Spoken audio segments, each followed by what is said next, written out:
injuries related to electronics overuse are actually on the rise, but the condition tech neck can actually be prevented or treated with a couple of changes. So how to use your device and the ways we can help prevent this. Dr. John Zielonka is joining us this morning. Great to have you. It's nice to see you. Thank you.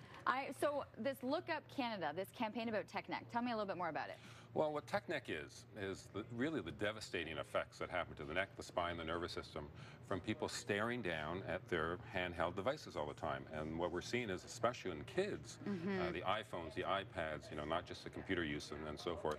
And the results are actually quite significant. Okay, what are you seeing? I mean, as a chiropractor, I mean, you have people coming into the office now. What's the damage that's being done? Well, if people understand when you do this, what's happening is you're actually not only putting pressure on the spine, you're actually impinging the nervous system. So you can see the headaches, the neck pain, but you're affecting things like blood pressure and digestive issues, learning abilities and so forth, jaw pain. And what's interesting now is what's happening is other health professionals are finally starting to see this. We've been seeing this for years, but now surgeons are actually starting to see changes in people's spines. So we're seeing neurologists who have coined the term digital dementia, where it's affecting your brain function and your ability to learn.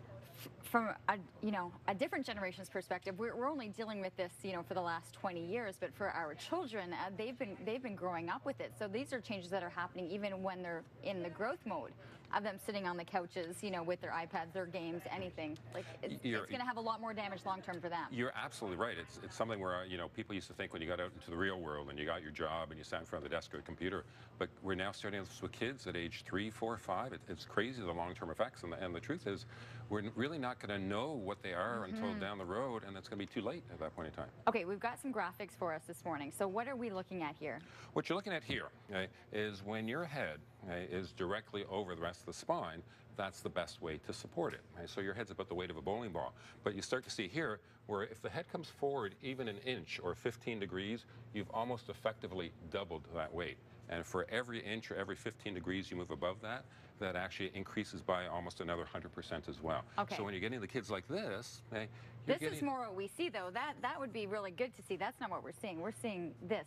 Well, that's especially to over games. Exactly, and this is actually having effects, but this is what you see kids doing, where the effective weight of your head is 60 pounds on the spine of a child. It's insane, really. Okay, so let's take a look at what the spine actually looks like. Well, as I said, this is when the orthopedic surgeons were now starting to notice this. So you should have a curve in the neck. Right? I don't know if you know much about if your viewers know much about engineering, but this is why bridges have arches to them. It gives them more strength, more support. When you do this long enough, you actually start to lose the curve in the neck. Okay? As that progresses, not only do you lose the curve in the neck, but now you can see how the head is coming forward. And appreciate this is not what we call a flexion view in X-ray. This is how the neck looks all the time. It's not we're not taking the X-ray with your head forward. Permanent. This is what it's looking like all the time. And then eventually you in fact even start to reverse that curve in there as well. And then once that happens, you're putting excess pressure, and that actually leads to degeneration in the spine. What's crazy is we're seeing this 13-year-olds. We're now seeing a third of 13-year-olds have degeneration in the lumbar spine, let alone what's happening to the neck.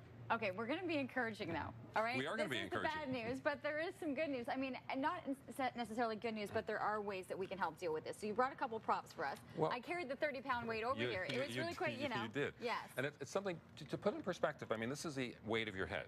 Okay, so take this weight, right? Do I take the 15? You take the 15. Well, you're going to take 15 first. Okay. But I don't want you to hold it there because you don't hold your head up by the middle of your face. You hold it at the base of the neck. So literally hold it down here. Okay, and you get your hold like this, like that, hold just at the base, okay? Yeah. And now start to come forward and see the extra, as you come forward like that, see the excess weight, okay? Now, take the 30, exactly, okay? And you're an athlete, okay? Take the 30-pound weight, and this is what happens only being 15 degrees ahead. You've actually doubled the weight of your head. That's crazy. It is crazy. The concept of it is frightening.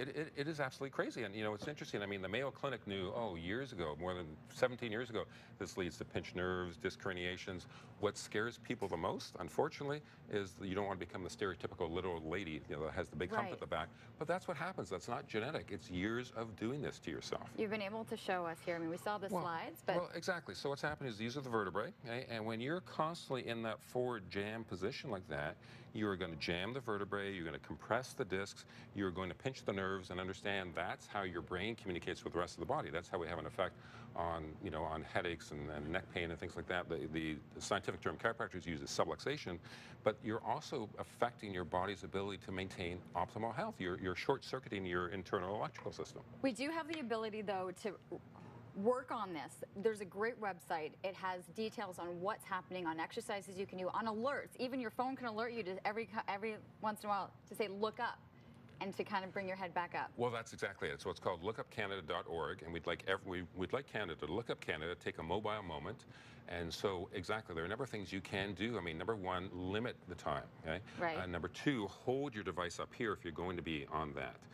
Number three, you will get mobile reminders if you go to lookupcanada.org. Everyone can join, and it's something where we have what's called a 20-20-20 rule. So every 20 minutes, take 20 seconds to look, elsewhere. If the subluxations, if you want to be checked for subluxation, or if you have any of those symptoms, certainly see your family chiropractor. There are exercises you can do for postural and so forth. And again, as I said, we want everyone involved. This is a nationwide public awareness campaign. Because it will be a nationwide issue. Absolutely. Down the road. Absolutely. Great information. Look up canada.org. There's all the posture, the exercises, everything's on that website. Everything.